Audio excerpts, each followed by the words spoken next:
Okay, welcome to our fall planning webinar. My name is Allie Duffney and I'm the Director of Enrollment Management at the School of Nursing. And I am very excited to share with you some of our fall planning resources that we've put into place to make sure that your fall experience is as enriching and rewarding as ever.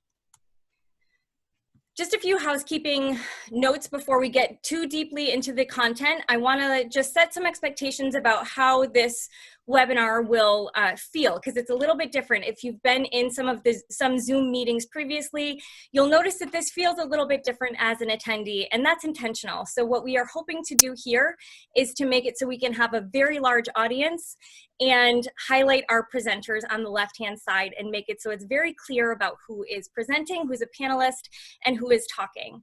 So what you'll notice is that you actually do not have the ability to turn on your camera, you don't have the ability to turn on your microphone, but you do have the ability to submit questions through the question and answer feature through the chat. So if you hover over your screen, at the very bottom, there should be a panel that pops up very close to where you adjust your volume and your little controls for the bottom. So the Q&A question bubble pop-up is where you're going to utilize that feature.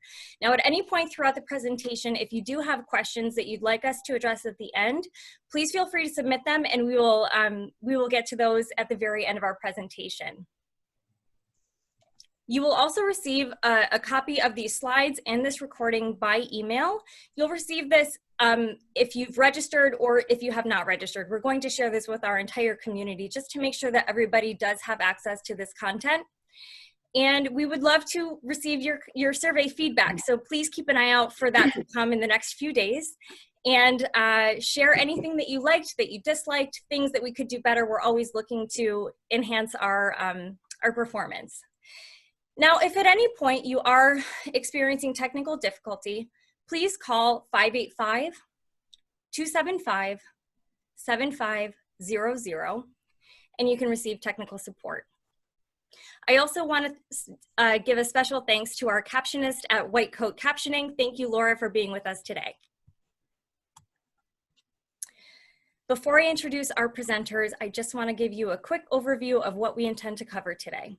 So we're going to share with you some of our community standards and safety protocols that we've put together for our fall planning to ensure that we have a safe community learning environment this fall. We're going to share information about student experience and support that we still have to offer. We have information about academic planning and resources, and we also will be sharing some specific information about our course design and delivery. At the very end, of course, we will open it up to question and answer. And again, you can utilize the question and answer chat bubble by hovering over the bottom of your screen. Without further ado, I'm happy to introduce our presenters for tonight. So first, I would love to introduce our dean, Dr. Kathy Rideout, who is the Dean of our School of Nursing, but she is also the Vice President of the University of Rochester Medical Center. She is also a Professor of Clinical Nursing. After Kathy, we will hear from our Associate Dean of Education and Student Affairs, Dr. Lydia Rotundo. Dr. Rotundo is also the Director of our DNP program and an Associate Professor of Clinical Nursing. With Lydia's content, we will turn it over to Dr. Mitchell Wharton, and he is one of our Assistant Professors of Clinical Nursing. He is our Faculty Diversity Officer, and he is our LIFT Faculty Champion. Finally, we will hear from Tara Serwetnick, who is the Interim Director of our Center for Lifelong Learning. She is our Educational Innovation Team Coordinator, as well as a Teaching Associate. So without further ado, I'm happy to turn it over to Dean Rideout. Thanks, Allie. I will just share with you briefly that a thunderstorm has just started outside my window. So there is thunder and lightning happening. So if by chance I black out on the screen, I just wanted you to know about that. So I also want to share my welcome to all of you. We know that as we began this year of the World Health Organization had designated this year as the Year of the Nurse. Little did we, Year of the Nurse and Midwife. little did we think that it would certainly be a year where there was going to be a lot of attention that was paid to nursing. And, this has been a challenging time, but we have risen to each of the challenges because of really the great students that we have, our great alumni, faculty, and staff. So with that, I just want to share with you some of the standards that you can expect as you join us in the fall.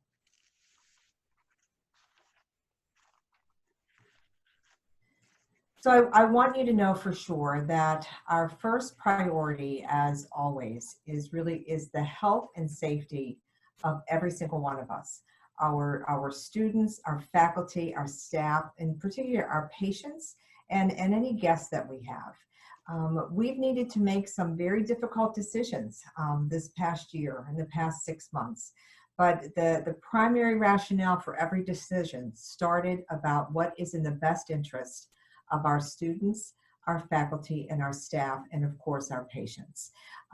Those have been tough decisions, but with each one, we really needed to really explore all those different aspects, keeping in mind that your health is of utmost importance to us. As you have heard through multiple channels, there have been many federal regulations, many state regulations, and of course many county regulations that we have needed to address each level of those to ensure that we are meeting the standards that have been set by our governmental agencies. I want to know that we will be sustaining each of our missions, which is a broad-based mission of research, practice, education, and diversity. And we will do that through traditional methods as well as some new avenues that with the creativity of our faculty and our students, as well as with the strong infrastructure that we already had for technology and for really delivering content in a wide variety of modalities that will be maintaining really our commitment to practice, research, education, and diversity. We also want you to keep in mind that we do not operate as a silo institution. We are part of a larger medical center, which is really to our benefit that we are part of a system working with the School of Medicine and Dentistry, Eastman Institute of Oral Health, as well as 7 affiliate hospitals. So we are part of the medical center, which is actually part of the University of Rochester. So, some decisions that we make can only be made within the broader context of what the university has decided. In addition to ensuring that we are meeting all university standards, we are also partnering with our community organizations. And Lydia will address some of this as she talks about our community partners, but we've had to recognize what their limitations are about when students can actually come into the clinical agencies, what kind of affiliation we can have during this time. And so we've developed some creative ways for you to be able to still experience the community and what our role is in the community. As with every decision that we make, our decisions are based on the facts and scientific evidence. We are a discipline of science, of course, and working within a medical center. We need to ensure that if we have regulations that we need to uphold, that they are really based on the science that is presented. And of course, we know some of that has changed over time. And so we have to be flexible, but we need to make sure that we are following what those guidelines are that are based on science. And of course, our values here at the university, equity, leadership, integrity, openness, respect, and accountability are what we follow every single day. Sometimes we don't get it right. I'm sure sometimes we don't get it right. But we are always striving to really address each of those values that are core to the university mission. I do want to go over briefly with you all these columns of the safety protocols that we have in place. Our school doesn't look the same as it did 6 months ago. But I will go over each of those with you. And then again, as Ali said, if you have questions, submit those in the question and answer. We can address those at the end. So in the area of monitoring, all of our students, in addition to all of the faculty, all of our staff, we each have needed to complete, and you will complete the mandatory training that has been developed by our university. Several months ago, our medical center developed a contract tracing app that we are entering every day. It's called Dr. Chatbot, where you get a message every day in your email that asks you a series of questions. It'll ask you questions about any symptoms or new symptoms that you have. It'll ask you if you have been exposed to anyone that is COVID positive, and it'll ask you if you have traveled outside the state to any of the quarantined states. Now, those numbers of quarantine states, as you know, grow every single day. I don't even know what number we're up to now, but it'll ask those questions. And once you submit it, then the University Health Service has that information. So if there are any items of concern, you will be notified and directed of what to do after that. And the University Health Service number is there. The School of Nursing building itself has been transformed, and we actually put the building in lockdown about 6 months ago now. And what we have now is all of our entrances have been locked except for the people that have swipe access are students, faculty and staff that are particular just to the School of Nursing. And there's some nurses from our clinical agency, from Strong Memorial Hospital, that do have access for some of the teaching areas where they are. Your badge will swipe you into the building, and we needed to ensure that our building wasn't used as a pass-through.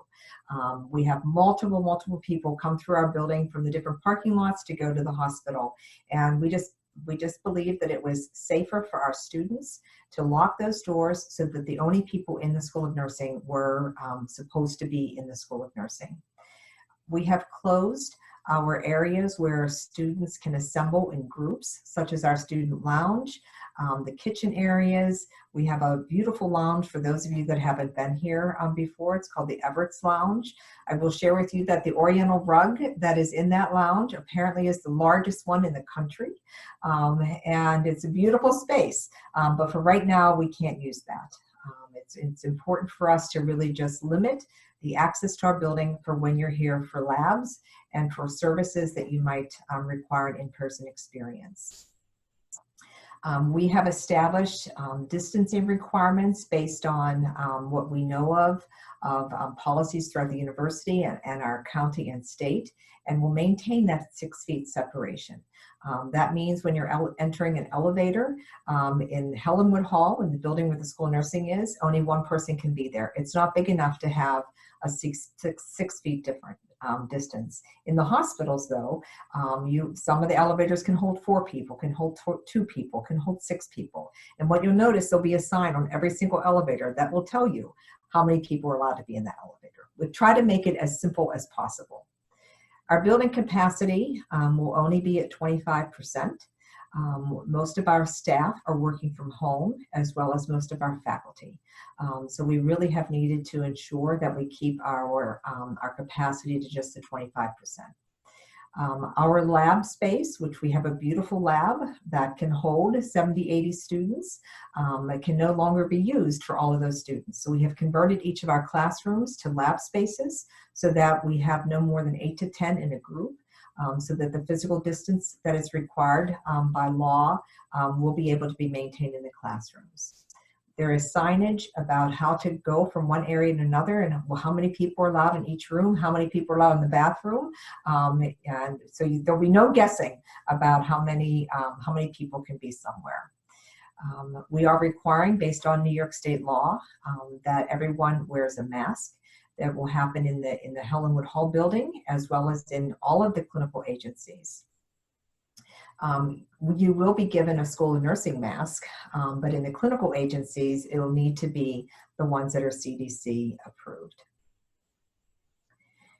We do have access to sufficient PPE. We do have face shields that we have bought for you that has a School of Nursing logo on them that you will be given when you're here and be able to go to the hospital. And of course, washing our hands and sanitizing. You will see stations set up with all different kinds of hand sanitizers. We have separate ones that we will be giving you as little gifts, but that is really really critical for us, is that you wear a mask and you sanitize. And of course, our school is being cleaned on a routine basis over and over again. So I think that really sums up the safety protocols. You will hear this over and over again as you're here, but what we know is that this works. And if you have questions about any of the other resources, we do have a website here where you can access that with a wide variety of questions that have been asked routinely and the answers that we have prepared for you. So I'm going to turn it now over to Dr. Rotundo. Lydia will discuss more about our academic resources, the student experience, and what you can expect from that framework. Lydia? Thank you, Dean Rideout. Well, good evening, everybody, and I'd like to echo Dean Rideout's welcome to each and every one of you. I know these are unusual times we're living in, but I want to perhaps zoom out a little bit as by way of thinking about how excited we are for your arrival, whether it's your new arrival or your return this semester. I mean, I think to those of you who are new to nursing, I think, we applaud your decision to join what Dean Rideout always says, the greatest school of nursing in the country, and what we all believe firmly is the largest and most important healthcare workforce, particularly during the year of the nurse and midwife that we just talked about. I think it's really this unprecedented time, and I know we're talking about the arrangements and the accommodations we're making for our building and for your experience, but please understand as well that you're joining a profession at a time when the health of our society has never been more critical to our national prosperity. So really think of the gravitas of the work you're doing and how important it is. And I feel really proud to be a nurse and really proud to be a faculty member to be here to support your success. And of course, for our students who are returning, many of whom are already working as nurses, so they know full well what I'm speaking about, I applaud your decision to continue your commitment to your education, knowing that the knowledge and skills that you earn in our school and in your programs will really help you to meet the challenges and opportunities that await us as educators, as clinicians, as investigators, and as leaders. So we're really, really thrilled that you're here, and know that nothing is more important to us than making sure that you receive a high quality education. So with that being said, we are committed to maintaining this high quality of the curriculum to you and providing enriching and active learning opportunities regardless of the method of course delivery. One of the principles that Tara will speak about is this principle of backward design. So you kind of have to know where you are to back up where you want, to help inform where you want to be. And I think that really informs my philosophy in terms of we want our graduates to be well prepared, confident, capable, and proud of where they've completed their education. So with that in mind, it informs everything we do, whether it's your safety, your education, your student experience, and know full well that we are certainly committed to your success, perhaps now more than ever, because we know we're really, living in these challenging times. So part of the conversation, I want to make sure my time is to share with you that, certainly the country had to respond and pivot when COVID hit. But truly, our academic plan has not really been a response to COVID, but actually it was an expansion or an accelerant of our current approaches to education that we have been really pursuing for over 5 years. This University of Rochester has a rich history of pioneering changes in transformational nursing education, and I really see this investment in technology infrastructure, education infrastructure, as really another example of that. So about 5 years ago, we made the commitment to invest in technology infrastructure to really think about how we could engage learners in a digital age where we need just-in-time information. We have to be lifelong learners. We know from various sources that learners learn best when they're engaged, when they're active, when they're they're collaborative. And so what we've tried to do is figure out a way that we could really, from a commitment of teaching and learning excellence, develop that kind of infrastructure and approach. And so Tara will be giving some examples of that momentarily, but I just wanted to share that with you that, we're built for this. We know what to do, and more importantly, not only do we have the know-how, but we really have the infrastructure to help support it, because things just don't happen by themselves. So, for an example, we know that we're well prepared to offer classes in a variety of modalities. For example, Dean Rideout spoke about how we've modified our environment for the in-person lab and clinical experiences. You will also have virtual experiences as well, that are both for simulation or as well as that enhance your formal classes.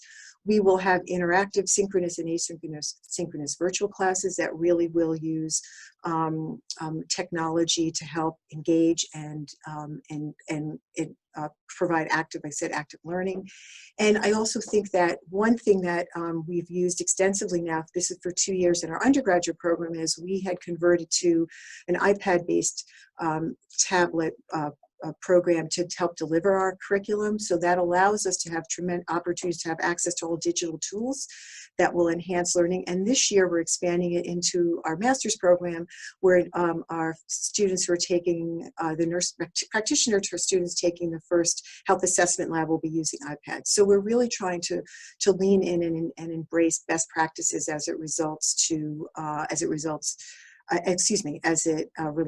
to excellence in teaching and learning. I think what's also important is this stuff doesn't happen by itself.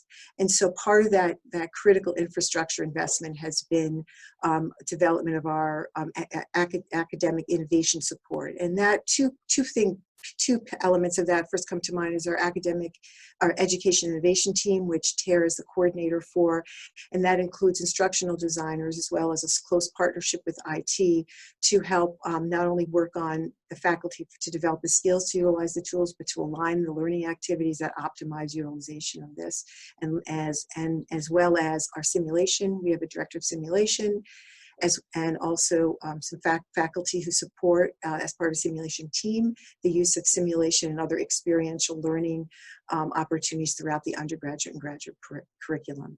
So I think that's really important to state. And then also that Tara works closely with Erin Baylor, our simulation director, and the teams to really work collaboratively and synergistically to build meaningful experiential learning experiences for our students in both traditional as well as virtual environments. So you are in good hands, and there are plenty of resources here for you. So don't hesitate to reach out to any of us, because we're here for your success, and your feedback is really important.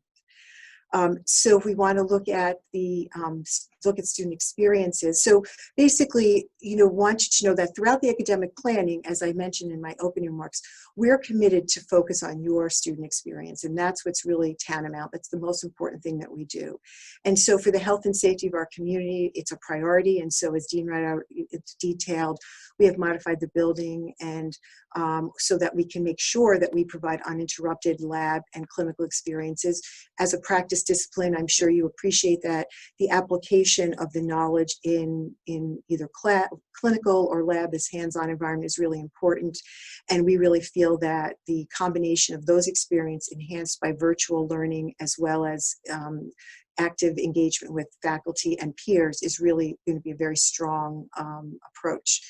And so what I want you to know is that the change in the building and the change in the protocols and the unfamiliarity for those who are returning with what has now become, unfortunately, a new normal, in no way has diminished or compromised our commitment to provide you with the academic and personal support that you need to be successful. And that's something that is really our highest priority.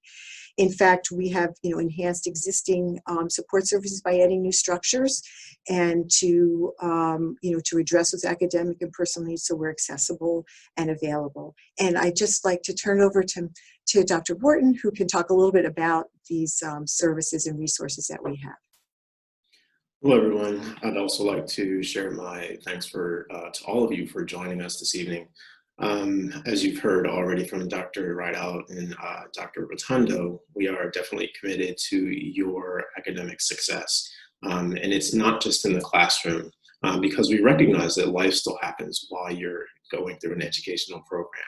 So we put a lot of things in place. I'm going to hit these things from a highlight perspective rather than from an in-depth analysis, but I'm happy to answer any questions that you may have. We've separated them out into two categories, but that by no means means that those are the only ways in which these things affect an individual. In fact, you'll see a lot of overlap in both of these.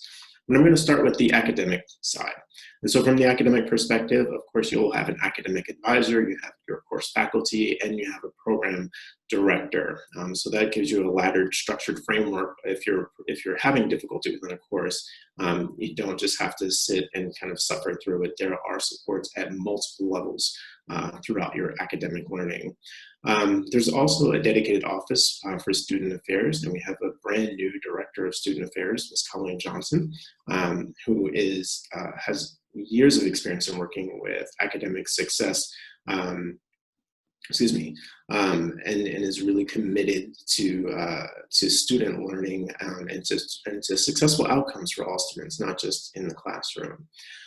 Because as Dr. Rotundo mentioned, this is a profession, so you will be stepping out and progressing beyond just your education into actually working in an environment. And I have to agree with her, in no other time in the history, at least in the 20th and 21st century, has it been more important for health and welfare of not just the nation, but the world. There is a office or a physical location called the Clinical and Educational Resources Center. So if your courses have a lab component or a skills component, this is where we would dedicate your access to getting some of the skills or the equipment that you would need for this. There's still a physical presence in the building for this, so more than likely you'll be interacting with the CERC. There's a Center for Academic and Professional Success, or CAPS, and this was put into place several years ago because we recognized that we didn't want students to just be successful in the classroom, but to be successful beyond that. And that success incorporates everything that comes with you being a student. What's really unique about this program is that it not only garners professional expertise from Dr. Mary Tantillo, who is a counselor, but he's also a nurse, but it also employs students as well, or near-peer mentors, so students who have already graduated from our program, who really know the ins and outs of our program, who know the ups and the downs, and who are really there to give you some very tailored support, as opposed to just a general overview of, okay, here's what you need to do to pass. It really is tailored towards the students. There is a library, a medical library called Minor. And Minor is unique because it has two locations. So there's a physical presence in Strong Memorial Hospital, which is right across the street from the School of Nursing, but there's also a digital library.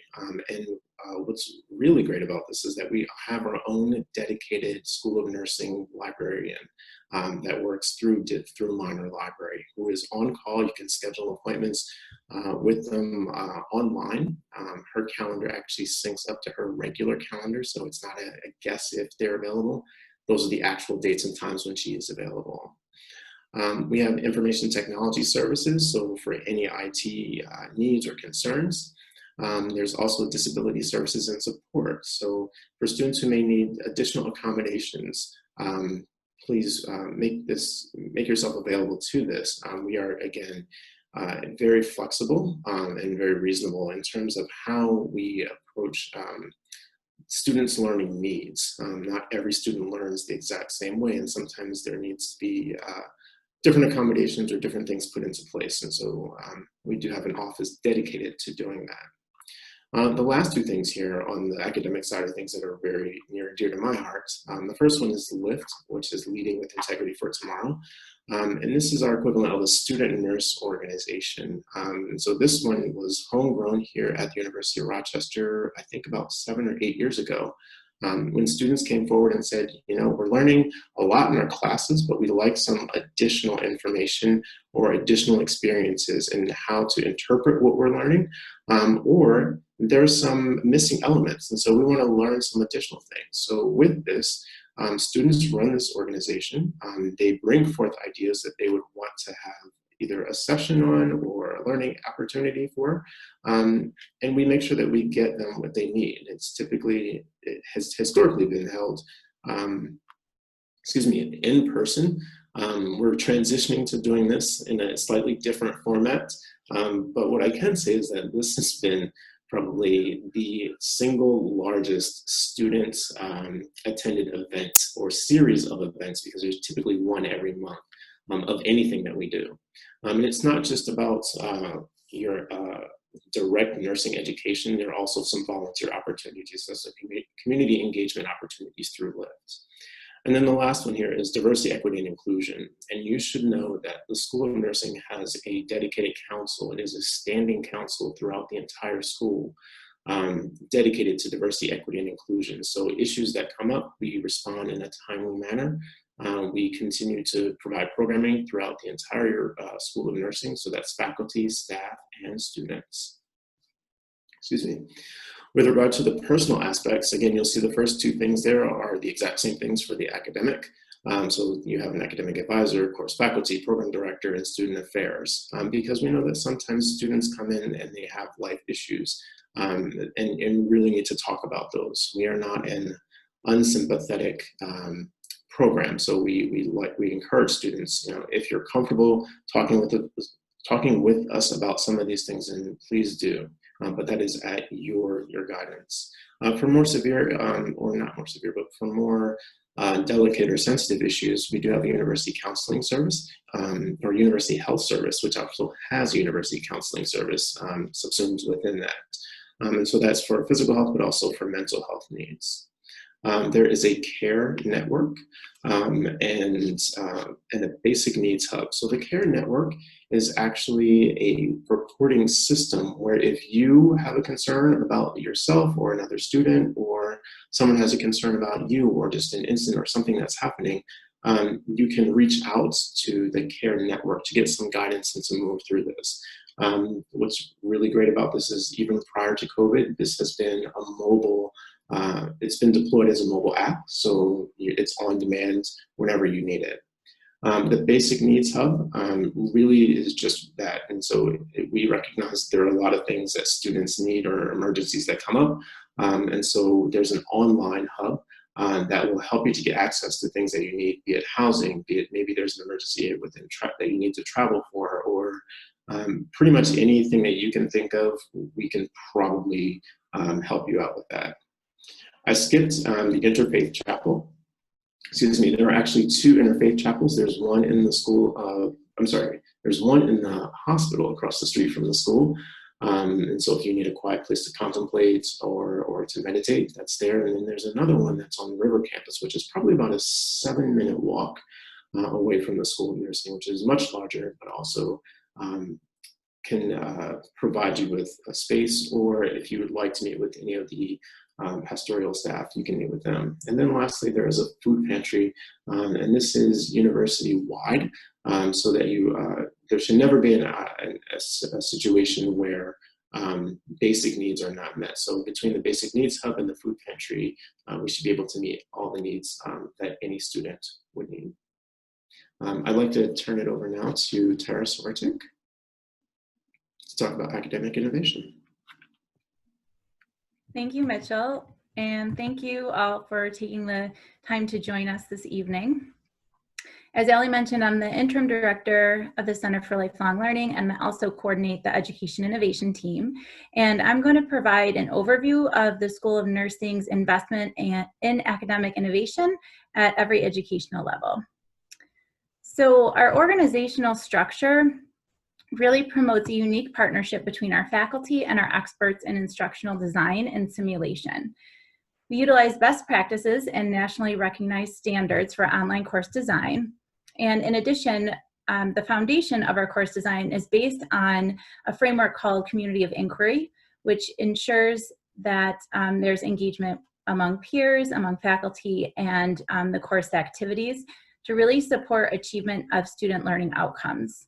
And then, as Lydia referred to, backwards design also ensures that the learning activities are meaningful and strategically planned to help facilitate student success.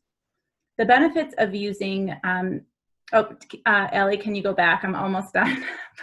The benefits of using the experiential, hands-on, and collaborative approaches include promoting teamwork, achievement of higher level critical thinking skills, and clinical reasoning, and ultimately leading to safe patient care and quality outcomes for our community. And these approaches also support students with all types of learning styles. And on the next slide, I'm going to share some examples with you of the types of activities as well as the digital technologies that are used in the programs here.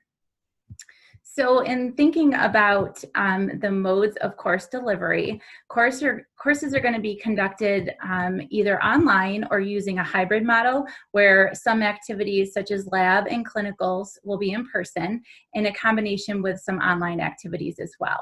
So if a course is synchronous, students are going to meet at a designated date and time with fellow students and the instructor. So if you have a synchronous course, that means that you're going to participate in a class virtually at the same time with the instructor.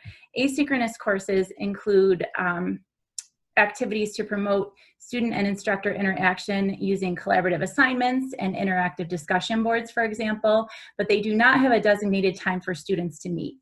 For those types of courses, our faculty often offer virtual office hours for students to meet with them and offer any support that they might need.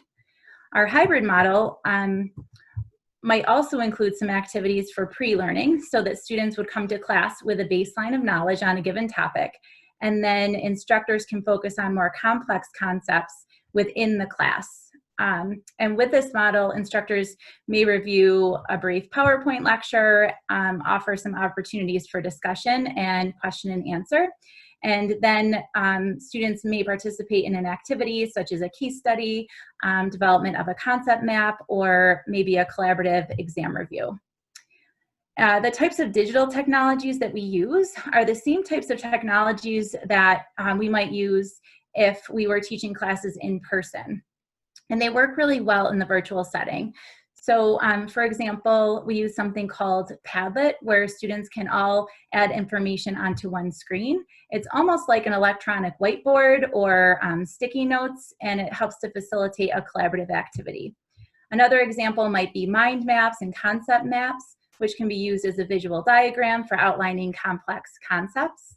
And while these activities are easily facilitated on the iPad, which as Lydia mentioned, our undergraduate programs are using, they can also be used on other devices as well. And our faculty are really skilled and dedicated to our student success and at pulling concepts together for students and using the technologies to guide students through the learning process. So this past semester, I wanted to share just a couple examples of activities that students participated in. And one being a windshield survey that we created using the iPad, and it was just a video of us going through the Rochester community and helping to bring the Rochester community to the students. It also included an interactive map, which allowed students to explore Rochester virtually, and including access to resources across the Rochester community as well. And another example is an activity where we collaborate with the Memorial Art Gallery to really get students thinking about any internal biases they might have and perceptions through the exploration of art. I'm looking, oh, sorry, I'm still going. So in thinking about our lab and simulation, I wanted to let you know that depending on the program, the lab activities could be held either in person or virtually. We've implemented some virtual simulation opportunities using telehealth with patient actors to provide students with real life experiences, as well as incorporating an electronic medical record to practice documentation. And we also utilize virtual simulation programs where students can work through simulated patient cases in the online environment. And then lastly, for the lab and simulation piece, other programs offer the opportunities for students to create videos for patient assessments, which are then uploaded for faculty to provide feedback. And then our clinical rotations can include either hospital or community settings, depending on the programs, while others utilize a telehealth setting for virtual clinical experiences. And then last but not least is our assessment piece. So just recognizing that there are a variety of ways for us to assess student learning. We offer both formative and summative assessment opportunities. For example, the telehealth experiences that I mentioned are a formative assessment. Case studies and labs all allow students to practice skills in a safe environment where faculty can guide and provide them with feedback. While more summative assessments might include exams, presentations, and a really a more holistic evaluation process. And the types of assessments offered are dependent on the specific course. So these are just a few examples of the interactive and innovative learning experiences you may have with us this fall, and each program implements its own strategies to meet their student learning outcomes. So if you have specific questions about your program or your learning experience, you can always reach out to the program faculty, program director, or your advisor. Okay, Ellie, I'm done. All right, I will take us to the next slide, which is of course our question and answer. But before we get into the questions that have been submitted, I do want to just take a minute and thank our panelists for spending your time with us today, and also for all of our attendees for logging in this evening. I really do appreciate it. And then there was a whole team working behind the scenes, and I am so fortunate to work with such outstanding professionals, so I want to thank them as well. So without further ado, I will hop into the questions, and what I will do is read them aloud, and my colleague Sarah will type in our answers and release them to the group. So the first question that I have at the top is the university making any considerations or accommodations for payment arrangements? And from my understanding, there are no payment arrangements or changes that are happening to the bill schedule. However, there are a few options for students to make payment plans if that's something that they're interested in. If there are more specific questions about your specific case, please feel free to reach out to our leadership team. We are absolutely always willing and interested in hearing in unique use cases. Kathy or Lydia, do you want to add anything in addition to that? Oh, Kathy, you're muted. First of all, the storm has passed, so I'm safe now in case anyone is interested. We do have a financial aid counselor that is within the School of Nursing that works for the university, but has a portion of their time at the School of Nursing, and they're dedicated to us. And so, if there are financial aid questions or concerns or payment issues, that can be addressed, directly with our financial aid resource. Next, will there be space available in Helenwood Hall to use for students studying or learning this fall semester? So I can answer that. So we are not having study space within the school, but as Mitchell was talking about minor library, one of the other resources that there's physical space for students to study there 24/7 with swipe access.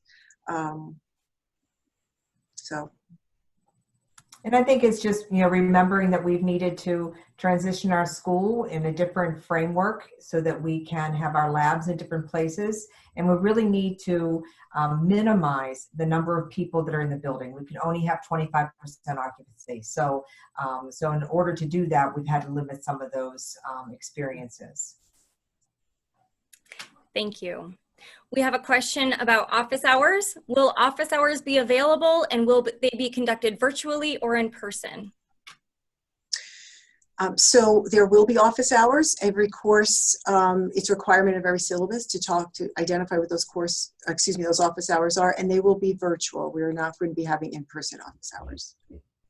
And again, just to sort of reiterate what Dean Rideout is saying that, we have to have very, very much be intentional and be able to understand and control who's in the building at what period of time. So knowing that there's multiple uses and people need to be here, we wanted to kind of work in a much more, a very coordinated fashion. So I want to reiterate that virtual access really needs to be, I want our students to really appreciate that we are there for them.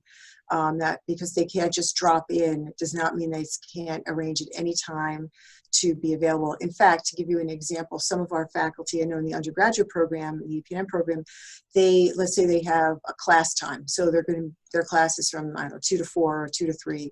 They will stay on afterward. They'll just tell everybody, listen, we're going to stay on 15, 20 minutes, or sometimes they're there even longer to answer your questions. So what we're really very much invested in as well is creating those opportunities that work for the students and the faculty. So we want to make sure that they stay connected. Absolutely. Thank you. What are the types of protocols that have been put into place by the university for labs? Lydia or Kathy, would you like to take that one? I'm not really, go ahead.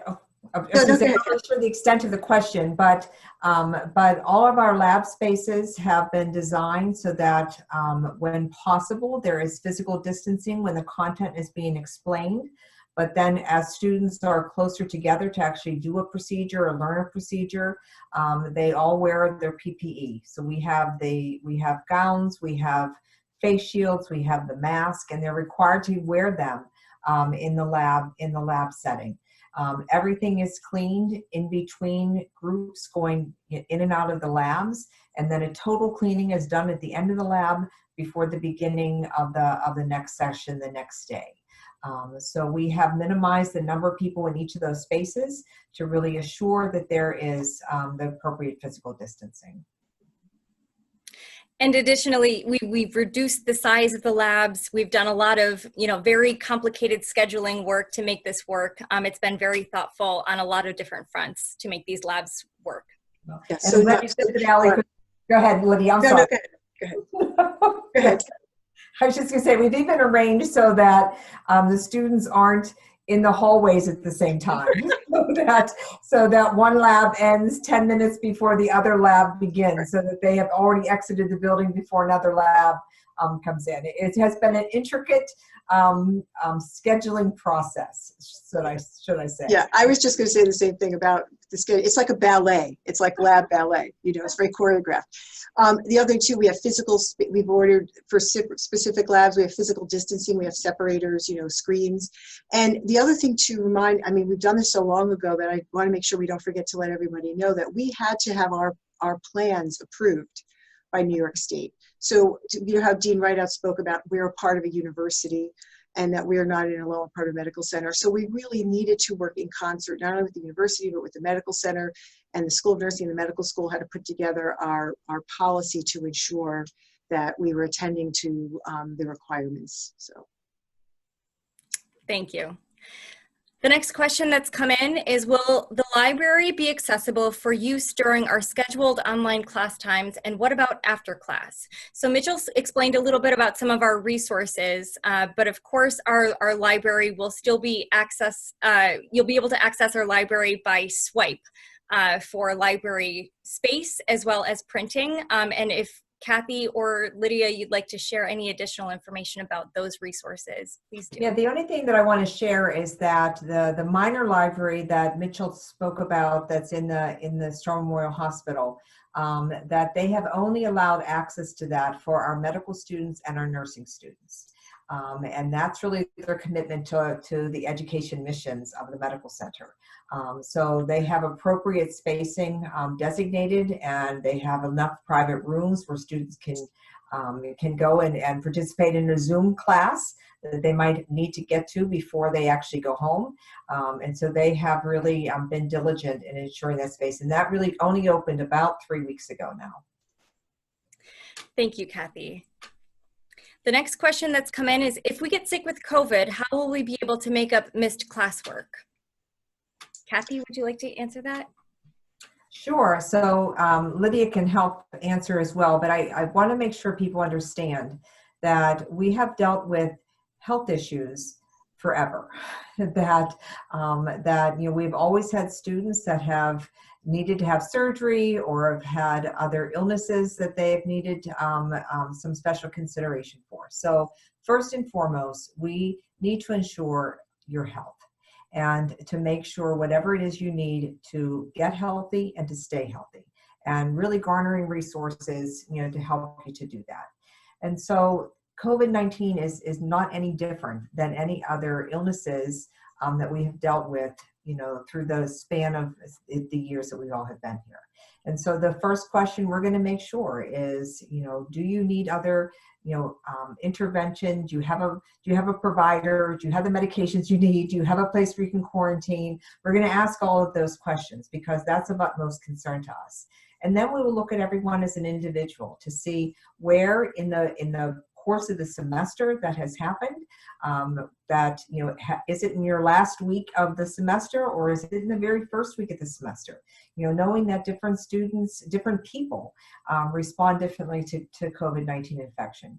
Some are completely asymptomatic and do not have any health issues, whereas others are sick for many, many, many weeks. And so we really do need to look at you as an individual and really make whatever arrangements that we can. And some students may need to take an incomplete and finish the course at a later point in time. Some students might need to withdraw for that period and then come back and join us. But we're going to look at everyone as an individual. Lydia, do you want to add to that? First of all, Kathy, I really think that's the most important, to emphasize our commitment to part of our commitment to them being most important is to focus is their health. We're here, we'll always be here. The second thing is the fact that where they are, the individual consideration is really most important as well for the reasons you described. And the other thing to consider is that one of the things we have to prepare is not just if a student gets sick, but what happens if things evolve. We don't really know. And so one of the ways in which we prepare is that we have options, right? So we think of the individual options, but we also think of what are the options related to alternate ways of delivering clinical learning. And just we have some flexibility with that. New York State Office of the Professions has provided all schools of nursing with the latitude to provide them with a list of how we are going to meet alternate clinical learning experiences. So that's another possibility depending where the student is or what is happening. And again, depending on the course, depending on where the student is in terms of acquiring the necessary skills. But that's another piece too, really leveraging virtual sim, really leveraging some of our other the elements, that activities that Tara was speaking to. So I think that's all. It's all of that taken together. We will be able to respond effectively. And I just wanted to add one more thing, Allie, if I can. That the one difference with COVID there's a lot of differences with it, but what we have seen is maybe the individual student hasn't been ill, but a family member has become ill. Or a student has lost a family member due to COVID-19. And we've seen that several times over this past semester. And so, if there is a situation where a student's learning is being impacted, or their ability to continue in the program or that course because they're caring for a sick loved one, or because there has been a loss in their family, we will look at that the exact same way on an individual basis. Thank you very much. We have a few questions that have come in related to online learning and class experiences. So I will read them in a cluster. So are the classes online, live or recorded video lectures? And if they're live, what if we have technical problems during the class, like a power shortage in my apartment building? I think that the classes some classes are live and some are pre-recorded, so it really depends on the course itself. In addition, depending on the course, the instructor may be recording the actual online session as well for students to view later. So, if there was an issue with technical problems, I would think that you could just work with your instructor, and if you needed to set up another time to maybe meet with them virtually to review anything you may have missed. Our faculty are very dedicated and would work with you to meet your individual needs. Do you want me to go on to the next one too? The only other thing that I would add is that courses will be delivered in either synchronous and asynchronous formats by program. So there's really no universal one size fits all. And so I just wanted to kind of reiterate what Tara was sharing regarding the method of delivery for courses. Thank you, Tara. If you want to take the next one, that would be fantastic. Okay.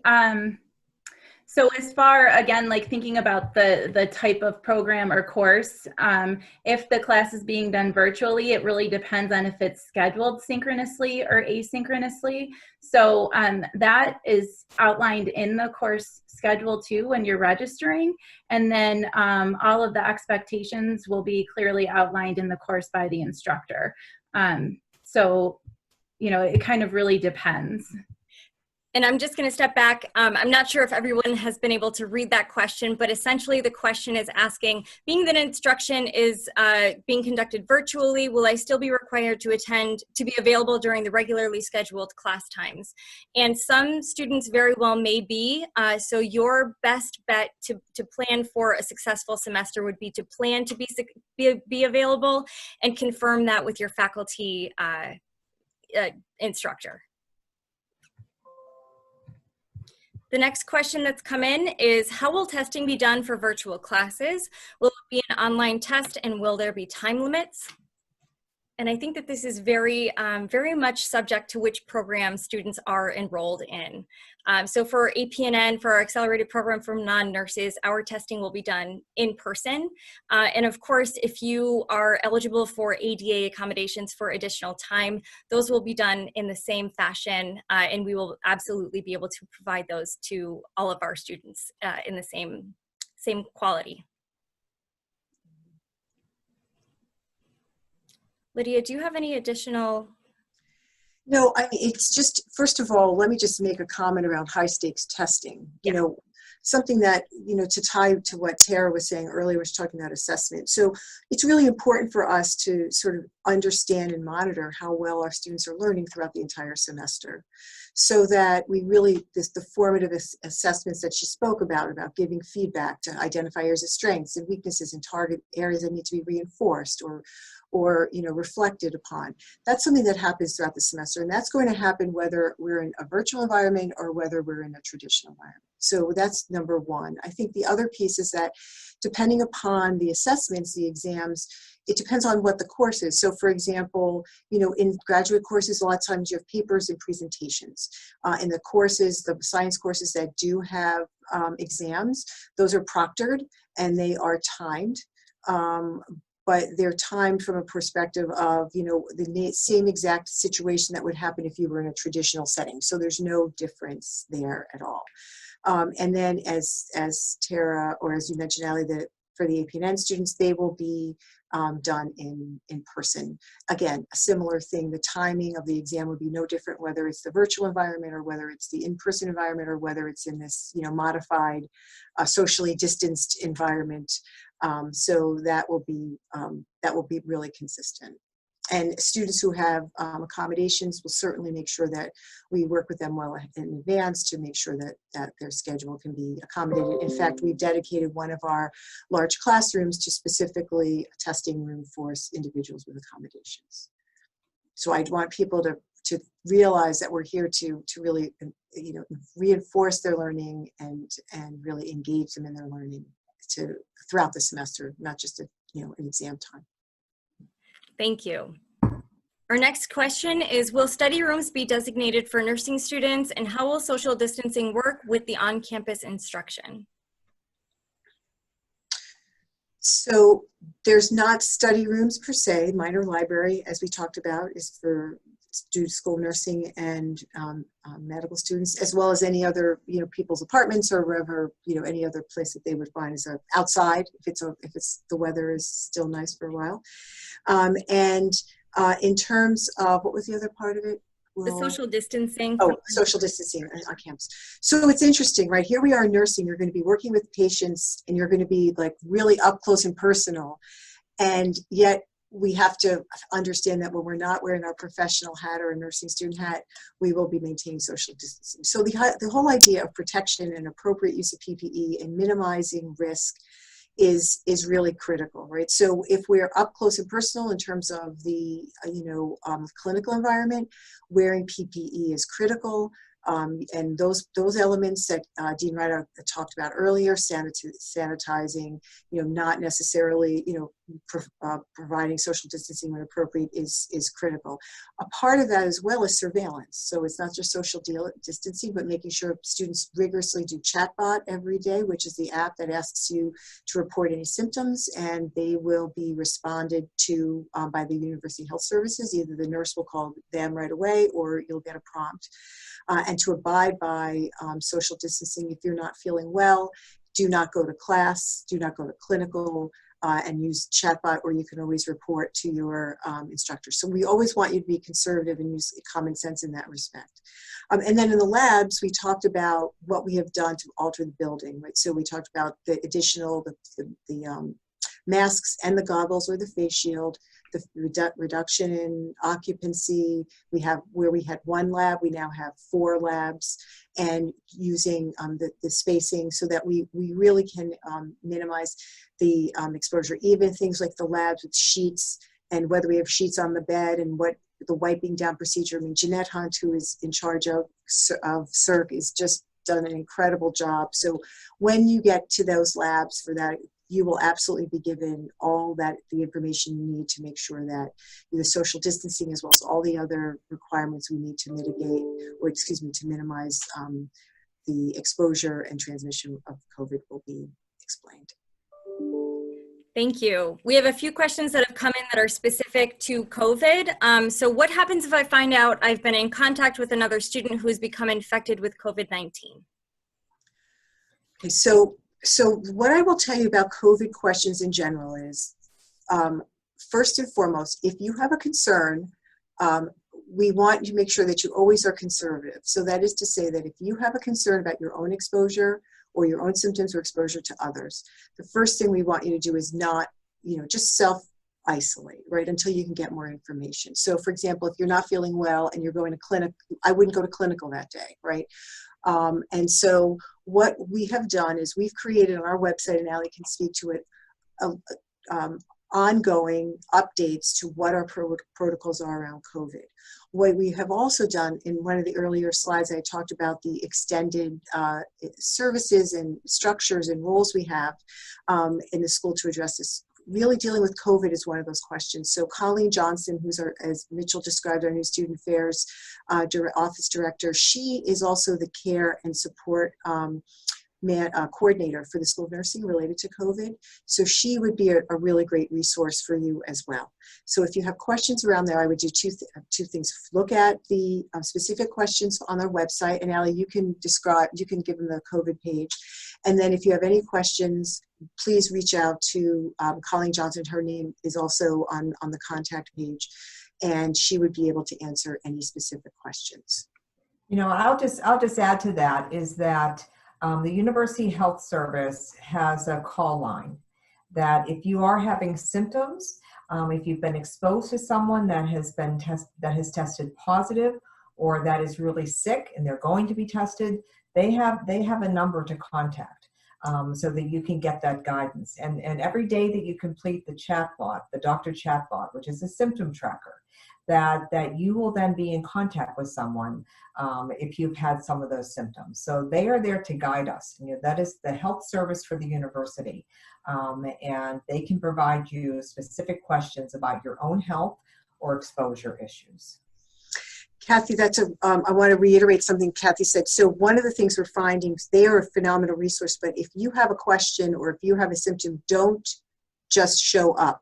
Yes, absolutely. Oh, absolutely. They don't want a school nursing student sitting in the waiting room who thinks he or she may have been exposed to COVID, right, or has having symptoms, right? So most importantly, call and report or seek out that counsel, but don't go there. Don't go there, right. Thanks for clarifying that. Yeah, just to go. Well, interestingly, we have had students who were in clinical where something had come up, and a nurse manager or someone that directs them will just, follow up or whatever to UHS, and it wasn't clear. So they I would go, right? It's urgent.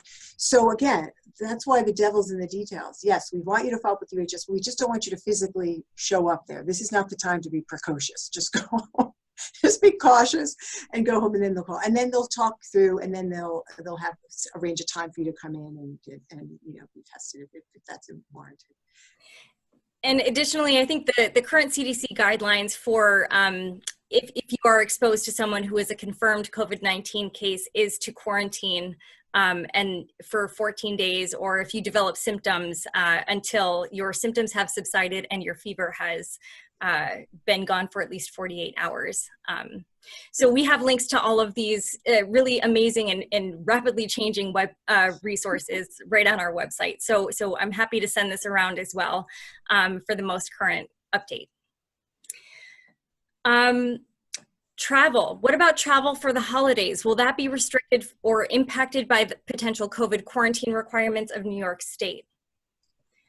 So I read that. I would recommend nobody goes anywhere. Okay, so that's my recommendation. But no, some of this, and I think we preface a lot about what we're saying with it depends on what the situation looks like. Come Thanksgiving and the winter holidays. And I think we'll know more around that time. But if we are still in a situation where there are quarantine states, that if you travel, to one of those states, you have to quarantine when you come back, we're going to want to have a conversation about that, because it really depends on how long, what that break time is, and how you'll be able to come back in time. I would say, and I think Mitchell would probably agree with me that they should talk with their advisor, or the director of student affairs to really get some guidance about what that might look like. Absolutely, and just keep abreast of what's happening in the moment. As we've seen over the last couple of months, things change on a daily, if not hourly basis. So while it's great to travel and great to see family and friends, be mindful of what's happening in the areas in which you may be traveling to. The last thing that I will add is that our students are considered essential healthcare workers and are eligible for COVID testing upon return or arrival from a currently quarantined state. So we're working with our students who might be coming from a quarantined state now to attend our orientations if they are unable to perform a 14-day full quarantine. So those options, I'm sure, will continue to exist, and our policies may continue to evolve as well. So as we have information, we will be sure to pump that out as soon as we're able. Of course, plans are fluid as we're gaining new information. However, do you have any idea if online learning will continue through the spring semester as well as the fall? Does anybody have a magic 8-ball or a crystal ball? I would just say, because we always want to be prepared, right? The question really for spring is really, what does it look like in October and November? You think about our spring registration opens in November, right? So I do think the fall will be very telling. We hear all this now about the exacerbating influence of influenza, right? But then we hear, well, there's the saliva test that may help us to get a better handle on it. So I'd say we have to wait and see. I think and also what's this grand experiment with everybody going back to school? We're all part of it as well, right? So let's see what happens to COVID. So I will just tell you that what will be always at the core is the safety of our students. And again, we don't make these decisions in isolation. Of course, we live in a state where the governor and there's lots of oversight around that and coordinated actions. And then we are part of the university as well. So I think my perspective would be, let's see what it looks like, and then of course understanding that safety would be the most important of our considerations. I don't know, Kathy, if you want to add anything to that. Yeah, I think that I find myself starting off every answer with "I don't know," with any question that's being asked of me over the last couple months. But I think Lydia is absolutely right. We will be learning over the next couple months really what that impact's going to be, And we have seen, several universities that are already planning on sending their students back home. We're in a very fortunate situation that New York State has such a low positivity right now and a very, very low hospitalization rate. And so, I have every reason to believe that our semester will go as planned. But then we just need to see how our county unfolds and the state, and as Mitchell keeps referring to as the rest of our nation and world unfolds. And so, I know that we're prepared for whatever we need to do.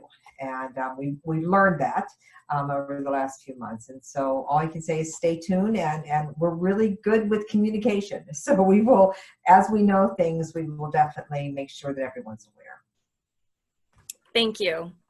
We have a question about swipe access. When will swipe access be available to the minor library at Strong? Well, I think that's available now. Yeah, that's my understanding. It should be available now. If not, I would contact the library staff. And you can do that directly through their webpage. Great. Thank you so much. We have a question about class method of delivery. How will we know which of our classes are synchronous versus asynchronous? Terry, you want to take that one? Sure. Yeah, I think there's a couple different ways. On the course schedule, when you're registering, you'll see, dates and times that courses will be held if they're synchronously. The other piece is that each course has a course schedule that's built in and posted on our learning management system, which will again outline what classes are in person, synchronous or asynchronous. Thank you. And if you do have questions or if you're unsure, you can always reach out to your program faculty just for continued clarity on the subject.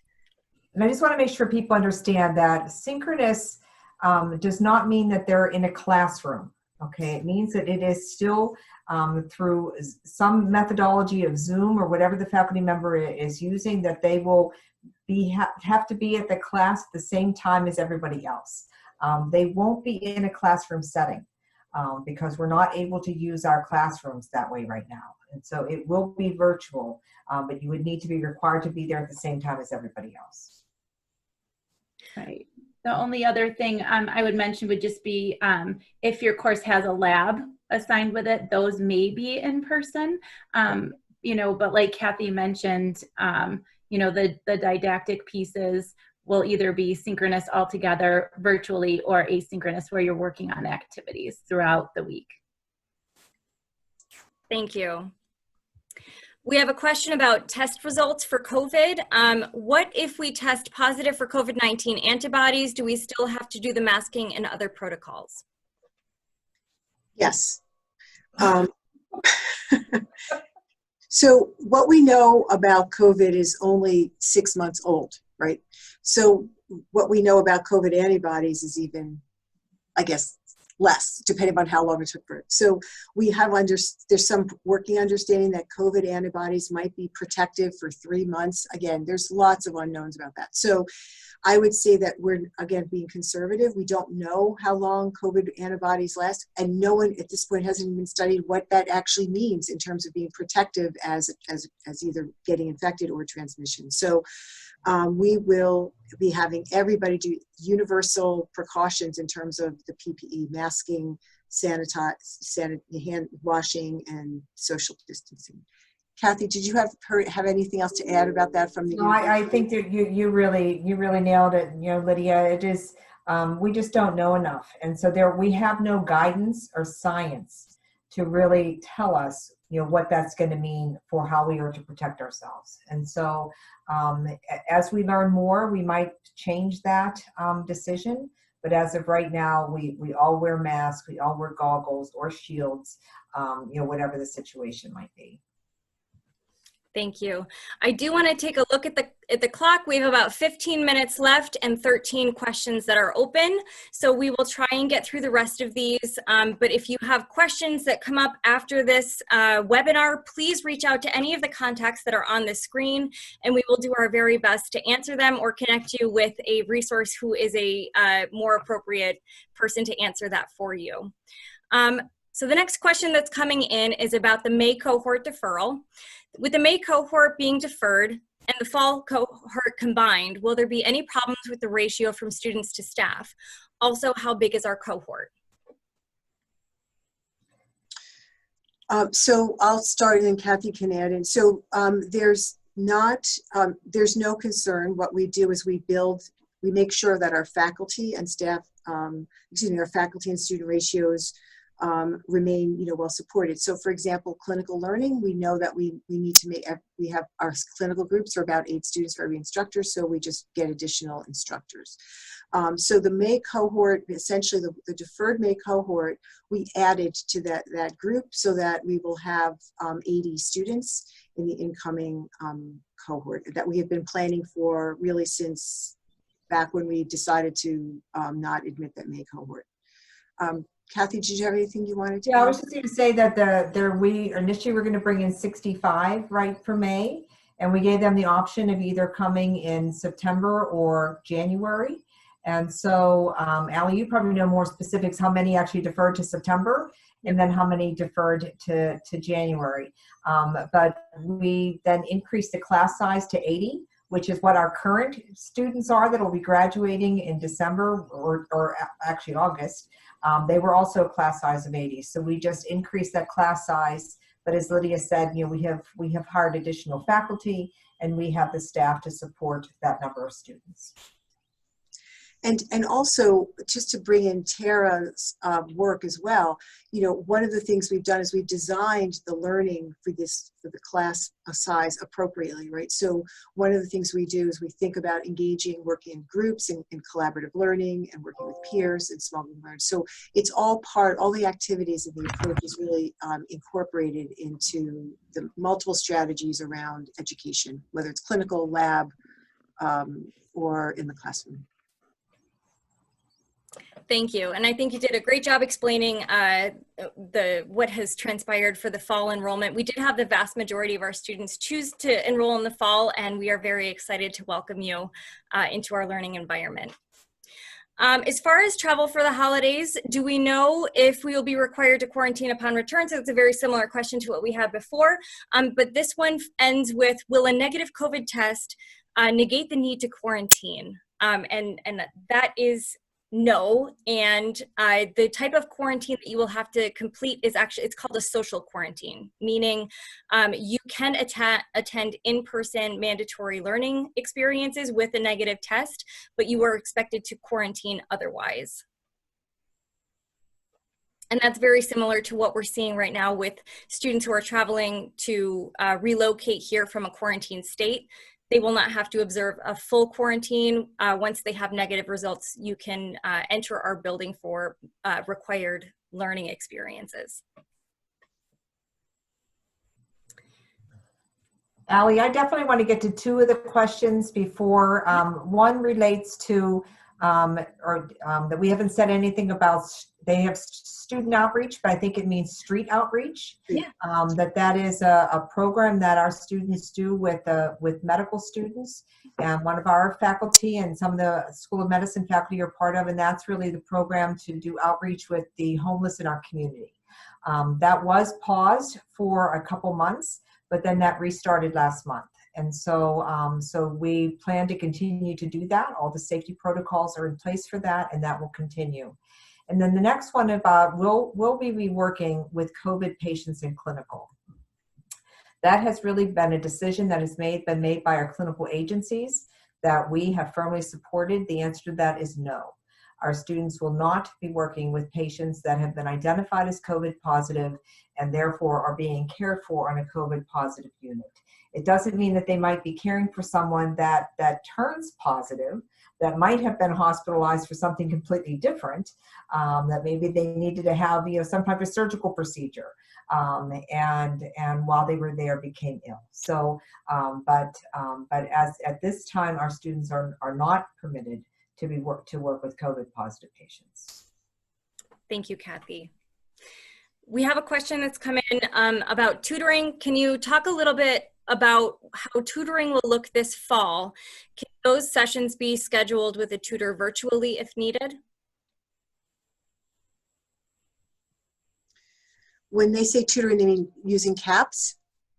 Is that was piece? So I'll start with this, and then if Mitchell wants to add anything. So the way CAPS works is there's a self referral that students always do virtually. They just enter through a web form, and then they will connect the person with whomever they're seeking support by. Will contact them, and then they'll arrange a time for them to meet. Those meetings this fall will be virtual.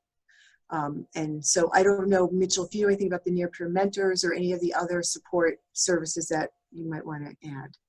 Yeah, so the near-peer mentors that I mentioned earlier, they have already shifted and transitioned to virtual. So that will also be done virtually.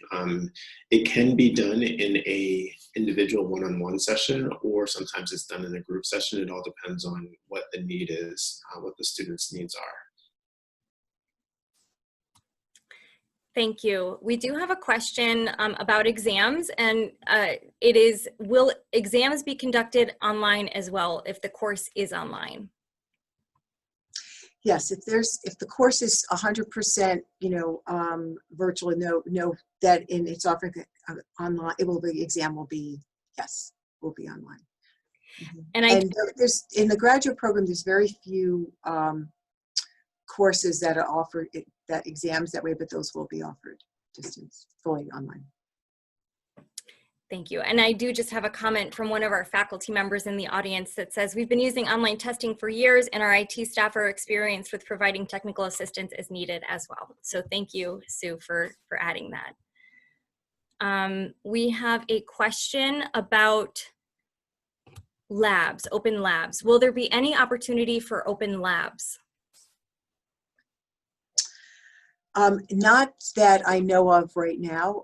Having said that, what we really want to do is we'll see how the classes go, but right now we don't have open labs. The lab time, as we talked about previously, is so choreographed. Now, having said that, there may well be built into a specific course some opportunity for practice. So that might be something that would be dependent on the individual course. And either way, the students who have any questions about that can ask their faculty, their class course instructor. And just a reminder, all unscheduled gatherings in the building are very much prohibited. So anything that would be outside of a classroom would have explicit approval, and it would be scheduled well in advance. If approved. We have a question about a reference manager. Would you be able to recommend a reference manager which you feel is most appropriate, like RefWorks, EndNote, etc.? And I think that is in regards to virtual engagement. But I'll take a stab at that one. So I don't know that there's a preference. It's generally user preference what you prefer to use. What I will say though is that the university has licenses for both RefWorks and EndNote, and I'll put a link to the library website there, just so that you have reference for that. So you don't have to pay for it. That's the most important thing. Don't pay for anything that you don't need to pay for. And why I say this because in addition to already having this technology available, our librarians will be expert in or skilled in kind of guiding you if you have troubles or problems using them. No matter what you decide, just stick with one and stay with it. Don't switch back and forth between them. Thank you so much. We have a question that has come in. Is there a page limit on paper printing in the libraries? And I don't know the answer to that question. That's a great question, but I don't have the answer. So if anybody on my panel has the answer, I'm absolutely happy to take notes. I'm hoping Mitchell has the answer to that. I don't have the answer to that one. I can get an answer, but I don't have it readily available. You know, and what I would also venture to guess is that the library would be a fantastic resource to understand what the limits might be for printing. And we had another comment come in. As a former PhD student, I did not have a page limit. So that is reassuring since there's a lot of printing involved. The very last question that we've received that we will ask is, will there be random COVID testing of students throughout the semester for the nursing programs? No, we don't do random COVID testing. Having said that, if students have symptoms or if they're concerned, then the protocol would be to call UHS, and then can arrange for testing. The one exception, I said no, the only one exception is that we have some of our graduate NP students who are in long-term care facilities, and it's not random testing, but they need to be tested weekly. And so let me just tell you a little bit about the testing. So the UHS on River Campus is doing the testing. They right now have normal business hours, but after September 1st, they will have evening hours. And for anyone who needs something on the weekend, or if they're not available, can send a requisition to any of our urgent care centers. So people will be able to get tested if they need to at really any variety of times. Okay.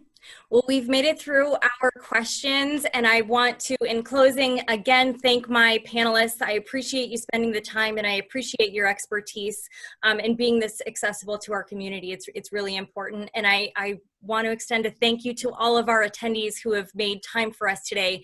New students, continuing students, donors, faculty, staff. It's really impressive to see you all show up, and I do appreciate it. And last but certainly not least, the team that has put this together is absolutely tremendous, and I want to extend again another thank you. So we will send a recording around tomorrow, as well as a survey, so please share your impressions and share your feedback, and if you have questions, please don't hesitate to reach out to us, and we really look forward to a successful fall semester. Wonderful. Thanks, Allie. Thank you. Thank you. Thanks. Bye. Bye.